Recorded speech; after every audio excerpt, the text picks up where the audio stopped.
IT 커뮤니케이션 연구소의 김덕진 소장님 나와 계십니다. 안녕하세요, 소장님. 네, 안녕하세요. 반갑습니다. 김덕진입니다. 예. 아유, AI가 네. 정말 이제 AI 모르면 이제 안 되는 세상이 됐잖아요. 그러니까 그렇죠? 최근에 예. 되게 재미있는 이야기가 이 포브스지에서 하나 나왔었는데 예. 2024년에 지금이 2023년 12월에 이런 이제 기사가 나왔어요. 예. 2024년부터는 AI라는 말이 사라지게 될 것이다라는 얘기를 했습니다. 그렇죠. 왜 사라지느냐? 예. 그럼 없어지는 거냐라고 하실 수 있잖아요. 근데 이게 없어지는 게 아니고 약간 사라진다는 의미인데요. 일반적으로 보편화된다. 그렇죠. 그러니까 옛날에는 우리가 AI라고 하면 AI를 하는 회사라고 하면 되게 뭔가 대단해 보이고 그렇지. 엄청나게 막 기술이 있는 것 같고 그래서 네. 마케팅용으로도 많이 썼잖아요. 그렇죠. 근데 이제는 다 AI 하니까 쉽게 말해서 AI라는 말이 굳이 쓴다고 이게 뭔가 엄청난 마케팅 키워드가 될지는 않은 것 같다는 얘기를 했고요. 이게 뭐랑 비슷한 거냐면 요즘에 우리가 인터넷이라는 말을 별도로 많이 쓰진 않잖아요. 그렇죠. 그렇죠. 뭐 스마트폰 앱 뭐 아니면 서비스 유튜브 이렇게 부르듯이 네. 마찬가지로 AI라는 말 자체가 쓰이는 건 아닌데 네. 모든 게 AI고 그 위에서 여러 가지 응용 서비스나 데이터들이 소비자에게 실제로 어떠한 영향을 줄 것인가 네. 이게 이제 중요해진다는 거예요. 그래서 최근에 또 앤드류 교수님이 이제 이쪽 이제 딥라인 쪽에 되게 유명하신 분이 있는데 네. 그분이 이제 이런 얘기까지 했어요. AI가 이제 전기다. 그러니까, 전기다. 네. 그러니까 이제 인프라의 기본이라는 거죠. 그러니까 우리가 어떤 기술이 있다고 전기 덕분이라고 얘기는 안 하잖아요. 그렇죠. 그렇죠? 그런데 모든 게 전기 덕분이긴 하잖아요. 예. 그런 것처럼 기술이 이제 모두 다 인프라가 된다는 거고 또 비슷하게 페이페일이라는 교수님은 또 이런 얘기를 하셨는데 이 AI는 이제 수평적 기술인데 아주 두꺼운 수평적 기술이다. 그러니까 두터운 수평적 기술이다 이런 표현을 하셨어요. 엄청나네. 그러니까 얼마나 많이 지금 스며 있습니까? 지금 현재 얼마나 많이? 실제로 제가 이제 좀 놀라는 것 중에 하나인데 제가 책을 작년 11월에 하나 냈거든요. 그게 AI 2024라는 책인데 AI 2024. 이게 실제로 AI 사용법이나 활용법에 대해서 뭐 도구 한 70여 가지 정도를 넣은 책이에요. 네, 근데 이제 작년 11월에 냈으니까 작년 11월에 지금 5개월 지났어요. 네. 3개월, 4개월. 그 정도 됐죠. 그런데 제가 지금 이거를 2주 전에 12회를 찍었거든요. 그래서 이게 무슨 일이지? 솔직히 그러고 있어요. 왜냐하면은 기술서니까 그냥 몇 분만 보고 말겠지라고 생각을 했는데 그냥 다 이거를 약간 보고 계셔서 약간 제 느낌이 어땠냐면 처음부터 그런 의도였는데 정말로 그거에 비슷하게 된 게 옛날에 컴퓨터 처음 생겼을 때 컴퓨터 입문 활용서 뭐 예를 들면 일주일만 하면 전유성만큼 하다 이런 책들이 있었잖아요. 맞아. 전유성 씨가 그걸로 돈 좀 벌었을 것 같아. 네, 그런 느낌에 지금 가까운 것 같아요. 그러니까는 정말 모든 사람들이 야 이거를 우리가 어떻게 쓸 수 있을지에 대해서 고민을 하고 있고 제일 놀라운 건 챗GPT를 비롯한 생성형 AI는 예전에 AI 하면 되게 멀리 있었잖아요. 근데 이제는 우리가 마치 인터넷 서비스 쓰듯이 그냥 뭔가 치면 나오지 않습니까? 그렇죠. 그러니까 이제 신기한 거예요. 손에 잡히는 거죠. 손에 잡히니까 이거를 개인도 써보고 기업도 써보고 특히나 뭔가 내가 일을 하시는 분들이라면 이 일에 어떻게 적용될까라는 것들에 대한 상당히 관심을 가지고 있다라고 말씀드릴 수 있을 것 같고요. 그래서인지 이제 최근에 진짜 변화의 속도가 말이 안 되게 빠른 것 같아요. 실은 어제가 무슨 날이었는지 아세요? 모릅니다. 어제가 일단 3월 14일 화이트데이 3월 14일. 그런데 이제 3월 14일 화이트데이도 있었지만 실은 작년 어제가 어떤 날이었냐면 GPT-4가 이제 발표된 날이에요. 그렇군요. 네, 그러니까 이제 생각해 보면은 챗 GPT-4가 이제 우리한테 온 지 1년이고 그리고 그때도 이제 1년이 정확하게 말하면 발표가 그날이었고 서비스된 거는 그 몇 달 이후였거든요. 그렇게 치면은 지금 한 뭐 1년도 안 되는 사이에 정말 우리의 모든 것을 바꾸고 있다. 뭐 이렇게 표현을 해도 정말 과언이 아니다. 뭐 이런 말씀 드릴 수 있을 것 같습니다. 그러니까 어떤 변화들이 구체적으로 일어나고 있는지 좀 설명을 해 주십시오. 네, 일단은 이제 키워드들로 좀 몇 가지를 설명드릴 수 있을 것 같은데요. 첫 번째는 이제 에이전트 모델이 오고 있다라는 얘기를 드리고 싶어요. 에이전트 모델 좀 말이 어려울 수 있는데 쉽게 말하면 영화에서 예전에 자비스라는 게 있었잖아요. 자비스, 네, 그 뭐죠 아이언맨이 자기가 뭔가 이렇게 대화하면서 막 조수처럼 해주고 그렇죠. 뭔가 연구할 때도 같이 도와주고 이런 녀석을 에이전트 모델이라고 생각하시면 돼요. 그래서 정말로 내가 뭔가 자연스럽게 얘기한 거에 반응하고 대답하고 움직여주는 이쪽의 기술이 최근에 많이 화두가 되고 있고요. 비슷하게 이제 멀티모달이라는 개념이 나오고 있는데 이 멀티모달이라고 하는 건 이제 더 이상 글자로만 대화를 하는 게 아니라 이 녀석이 사진도 알고 그림도, 그러니까 영상도 알고 이해를 한다라는 거예요. 아. 그러니까 이제 얘를 이렇게 표현할 수 있을 것 같은데 글자를 주면 그림을 그려준다 수준이 아니라 예. 그림을 하나 놓고 네. 인간하고 대화를 하는 거예요. 저 그림이 어떤 것 같아? 저 사진에 있는 내용이 어떤 것 같아? 이런 내용을 대화를 하면서 주고받을 수 있는 이런 게 이제 멀티모델이라고 생각하시면 돼요. 근데 이 네. 멀티 모델은 한 가지 모델이 있는 네. 게 아니고 뭐 여러 가지 회사에서 네. 여러 모델이 있겠죠. 네, 맞습니다. 그래서 요즘에 또 챗 GPT만 있는 게 아니라 그렇죠. 이른바 언어 모델의 춘추전국 시대다 이렇게 저는 표현을 하는데요. 1년도 안 되는 사이에 예. 챗 GPT 뭐 최근에 나온 클로드 또 마이크로소프트의 뭐 빙챗 뭐 비슷한 계열이긴 하지만 어쨌든 네이버의 뭐 클로바 등 맞아요. 거의 앵간한 이 빅테크 회사들은 다 언어 모델을 하고 있다 이렇게 말씀드릴 수 있을 것 같습니다.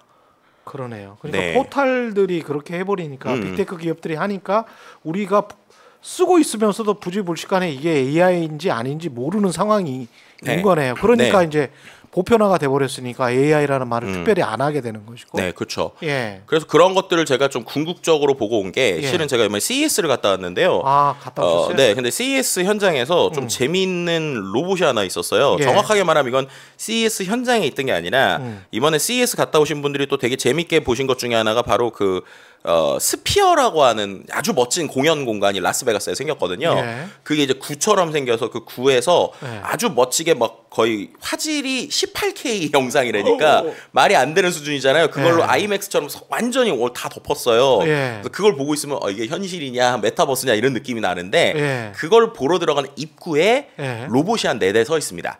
그리고 그 로봇들이 자기한테 말을 걸라고 막 얘기를 해요. 말을 근데 걸어라. 네, 말을 걸라고 예. 얘기를 하고 있는데 아무도 말을 안 거시더라고요. 예. 제가 어설픈 거셔보- 영어지만 예. 말을 걸었거든요. 예. 한번 보여드리도록 할게요. 예. 네. 소리까지 한번 If 보여주세요. you would like to have a conversation with me, please come forward and raise your hand so I am aware you would like to communicate with me. Hello, my brave friend. Welcome. My name is Aura. Hello, my name's David. Hello, David. It is a pleasure to meet you. Where are you visiting from, David? I'm visiting CES. Do you know about CES?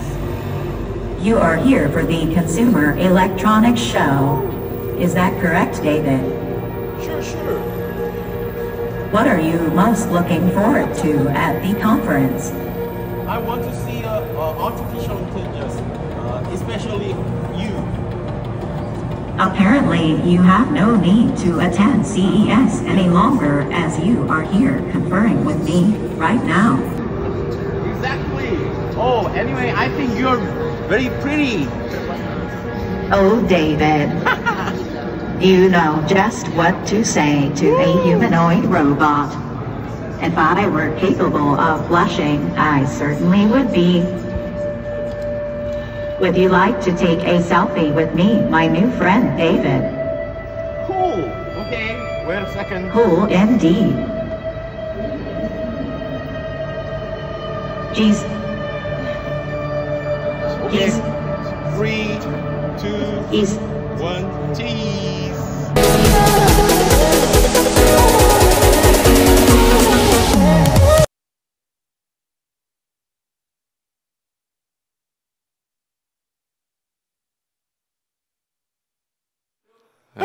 인공지능 친구가 생겼습니다. 네, 인공지능 이렇게 좀 약간 좀 네. 여자 AI와 친한 이런 그 멘트를 자주 해주시는군요. 이렇게. 아니에요. 그냥 현장에서 친할 수 있는 현장에서 그냥 생각이 들어서 했는데 얘가 잘해가지고 저도 예. 되게 놀랐는데요. 이제 이런 게 왜 될까 생각하면 결국 이게 원래는 2022년에는 CES 부스에 있었거든요. 예. 그런데 이게 지금 아까 말씀드린 것처럼 상업 공간에 등장을 한 거예요. 근데 그때는 이제 아메카라는 이름의 로봇이었고 영국에 있는 한 스타트업이 만든 건데 예. 표정 변화를 되게 잘한다 이래가지고 사람들이 놀랬거든요. 예. 근데 그때도 이제 사람들이 말을 막 걸어봤어요. 그런데 얘가 자꾸 말 걸 때마다 뭐라고 막 이러고 대답을 못 해요. 예. 근데 지금 보시면은 실제로 이게 아주 빠르게 진화를 해서 이렇게 온 거죠. 그럼 이게 왜 그런 거냐? 쉽게 말하면 기존에 있던 데이터에 챗GPT 같은 언어 모델이 붙었다고 생각하시면 돼요. 그러니까는 원래 이 회사는 예를 들면 아까 거기에 로봇이 한 4대 정도 있는데 예. 저랑 대화를 하는 로봇은 환영해주거나 웰커밍하는 이런 로봇에 가까웠고 그렇죠. 두 번째 있는 애는 철학을 얘기하는 로봇이 있어요. 세 번째는 과학기술에 대해서 얘기하는 로봇이 있어요. 그렇구나. 그런 건 어떤 거냐면 각자가 공부한 데이터는 다른 거예요. 다르겠지. 네, 근데 예. 거기에다가 언어 모델, 챗GPT 같은 녀석이 붙으니까 기존의 데이터를 갖고 있는 회사들이 활용정점처럼 딱 이제 말하는 녀석이 붙은 거죠. 그렇게 되니까 이렇게 대화하는 형태가 됐다라고 보시면 될 것 같고요. 그렇다면 이게 이제 쓸 수 있는 데가 되게 많겠구나라는 생각을 우리가 할 수 있는 거죠. 예, 언뜻 쓸 수 있는데 굉장히 많을 것 같습니다. 네. 예. 그래서 뭐 예를 들면은 조금 몇 개 화면을 또 보여드리면 제가 이제 실제로 GPT-4가 우리가 지금 손에 잡고 쓸 수 있잖아요. 그렇죠. 예. 그래서 뭘 해봤냐면 얘한테 멀티모달이 이런 거다라는 걸 좀 보여드리려고 그냥 사진 찍고 물어보면 돼요. 예를 들면 제가 GPT한테 사진을 이렇게 찍은 거예요. 그래서 야 이거 뭐냐? 이거 판매하고 싶은데 누구한테 판매하면 좋을지 타겟 고객군도 잡아주고 판매하는 온라인 페이지에 적을 만한 임팩트 있는 카피라이트를 만들어줘 이렇게 쓰는 거예요. 그랬더니 지가 웹캠이래요. 웹캠이라고 얘기도 안 해줬는데. 그리고 웹캠을 사용하는 사람은 저런 사람이래요. 온라인 미팅하는 사람들. 예. 타겟 고객군을 1, 2, 3, 4로 뽑죠. 그러더니 카피라이트를 뽑는데 제가 더 선명하게, 더 진실하게 당신의 모든 순간을 완벽하게 포착하세요. 최고의 웹캠으로 완벽한 화질을 경험하시오. 이렇게 뽑아주는 겁니다.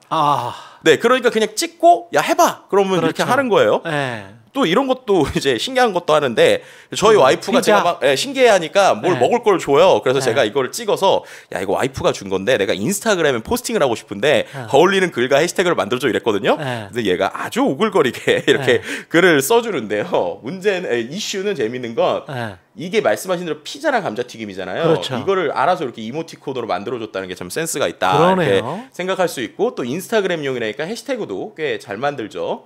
차마 제가 이걸 그대로는 올릴 수는 없었고 여기다가 또 야 이걸 좀 담백하게 써봐. 그럼 또 담백하게 써줘요. 담백하게 써봐. 뭐 그러면 그럼 이제 이런 식으로 해서 그럼 여기서 얻을 수 있는 건 또 이거 찍고 야 이게 이 내용으로 인스타그램 만들어봐. 그렇게 만들어준다는 거예요. 이런 게 이제 되게 포인트죠. 또 이제 하나 더 보여드리면 예. 최근에 이제 이건 해외에서 하는 것들인데 사진을 그냥 이게 뭐냐면 화이트보드에다가 프로그래밍 하는 것들을 설계를 그림을 그린 거예요. 그다음에 이걸 찍어가지고 야 얘한테 이제 너는 지금부터 소프트웨어 전문 개발자다. 그래서 우리 팀이 저렇게 내용을 썼는데 자, 이 내용을 코드로 한번 만들어봐 이렇게 시키는 거예요. 근데 되게 재밌는 게 코드로 만들어보라고 그냥 시키는 게 아니라 4번째 줄에 영어로 Take a deep breath 이렇게 써 있잖아요. 저게 뭐예요? 인공지능한테 심호흡을 크게 하고 이렇게 시키는 거예요. 그리고 나서 네가 생각하는 걸 하나하나 생각을 단계별로 해봐서 now 자 이제 코드를 하나하나 써볼래? 이랬더니 얘가 코드를 잘 쓰는 거예요. 그리고 실제로 하면은 프로그램이 돌아간다는 겁니다. 그래서 이게 무슨 사람도 아니고 이렇게 생각을 해야 하는데 최근에 나오는 논문들이요. 이런 것들에 대한 벤치마크 스코어들이 나오거든요. 내가 스케치한 것도 완벽하게 인식할 수 있구나. 그렇죠. 저게 이제 라지 멀티모델이라는 게 멀티모달이 바로 그런 건데. 그러네요. 그리고 이제 명령을 줄 때도 얘가 진짜 사람인가 아닌가 생각이 드는 게 어떤 논문이 있었냐면 제일 신기한 논문 중에 얘한테 뭔가 부탁을 해요. 부탁을 한 다음에 밑에다가 내가 너한테 팁을 $10 줄 거야라고 쓸 때랑 내가 너한테 팁을 $20 줄게라고 쓸 때랑 답변의 길이가 다릅니다. 무슨 사람도 아니고 이런 녀석들을 하는 것들이 상당히 놀라운 부분이라고 보시면 될 것 같고 말씀하신 대로 또 최근에 그 검색용 서비스 말씀하셨잖아요. 그렇죠. 예를 들면 구글이나 네이버가 이제 자기들의 서비스에다가 이 생성형 AI를 붙이고 있거든요. 붙이더라고요. 네, 그래서 제일 좀 흥미로운 것 중에 하나가 구글의 제미나이라고 하는 서비스가 최근에 이제 그러니까 옛날에 바디였는데 업그레이드가 돼서 뭐 문제도 많고 말이 많지만 어쨌든 중요한 건 구글 내 서비스이기 때문에 가능한 것들이 있어요. 예를 들면 아까 찍고 물어봤잖아요. 찍고 물어보는 거 똑같이 찍고 이거 유튜브에서 찾아줘 하면 돼요.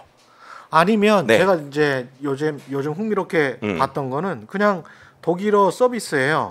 독일어 서비스는 제가 독일을 모르잖아요. 그럼 구글 같은 경우에 선택 옵션을 들어가면 그냥 번역을 해버릴 수 있더라고. 그 사이트 내에서. 그래서 뭘 그걸 드래그해서 복사해가지고 다시 끼워 넣어서 뭐 팝하거나 무슨 구글 번역기로 돌릴 필요가 없이 그 사이트 안에서 모든 것을 해결할 수 있게 해주더라고요. 그렇죠. 그런 AI는 원래 기본적으로 많이 있던 거였고 최근에 생성형 AI 기반으로 이제 의역도 해주는 번역기들이 나오고 있어요. 의역도 해주는. 원래는 예전에는 기계 번역은 직역이었잖아요. 그러니까 되게 어색한 문장들이 있었잖아요. 근데 이제 말씀하신 독일 이야기가 독일에 있는 기업이 만든 딥L이라는 서비스가 있는데 그 서비스는 AI 기반으로 생성형 번역을 해주거든요. 근데 그게 딱 느낌이 번역가들이 해주는 의역의 느낌이 되게 가까워요. 그래서 예를 들면 타임지 같은 거 볼 때 기본적으로 구글로 AI 번역을 하면 되게 문장이 어색하거나 무슨 말이지? 이럴 때 있잖아요. 이상해. 예. 왜냐하면 특히나 뭐 소설적 표현이나 비유적 표현이 나오니까.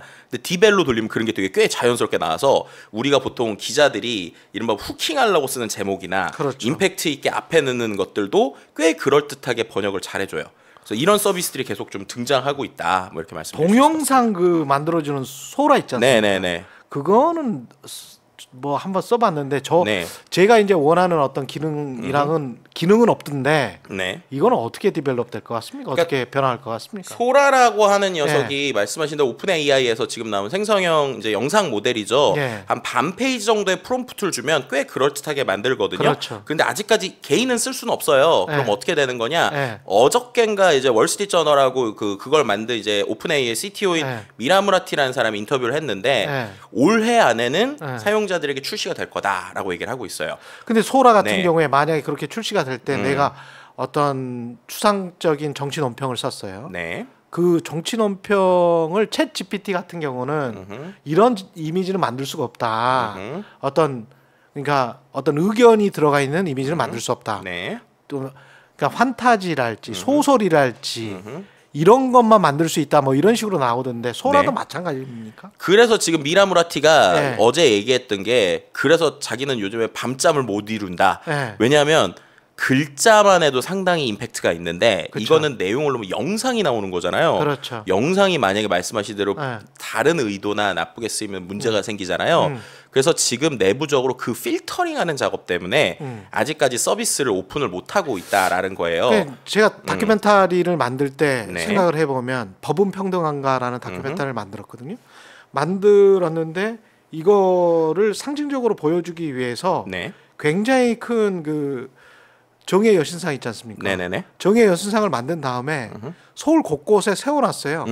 서울 곳곳에 세워놓고 사람들이 지나가면 이게 신기해서 볼 거 아니에요. 네네네. 그걸 이제 계속 미속 촬영으로 찍었죠. 그렇게 해서 이제 계속 그렇게 이미지를 넣었거든요. 네. 근데 이제 저는 소라나 이제 챗 GPT한테 그런 거를 원했던 거예요. 아, 이게 다큐멘터리 감독이 하는 것처럼 어떤 심볼릭한 은유를 할 수 있는지 없는지. 근데 그걸 자꾸 이제 정치적으로 이제 해석해 가지고 그걸 못 넣더라고. 그리고 이게 막아버리더라고.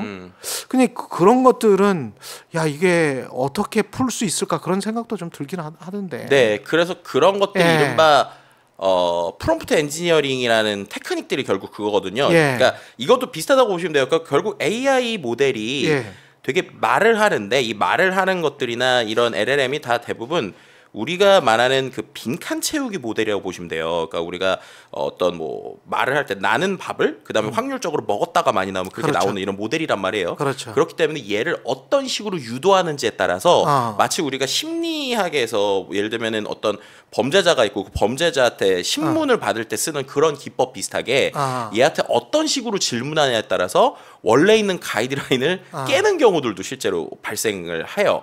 예를 들면 저희도 막 이런 테스트를 많이 하고 있는데 저랑 같이 연구하는 친구가 프롬프트 엔지니어링 연구를 좀 많이 하거든요. 막 GPT한테 욕설을 받아내거나 이상한 말을 시키거나 이런 것들도 가능해지는 게 있어요. 그럼 차라리 법은 평등한가라는 추상적인 물음보다는 정의의 여신상이 서울 광화문 앞에서 울고 있는 것을 보여줘. 네, 그런 형태들은 충분히 가능하죠. 그런 거는 가능하겠네. 네네, 그렇죠. 그렇게 구체적으로 가버리면. 네.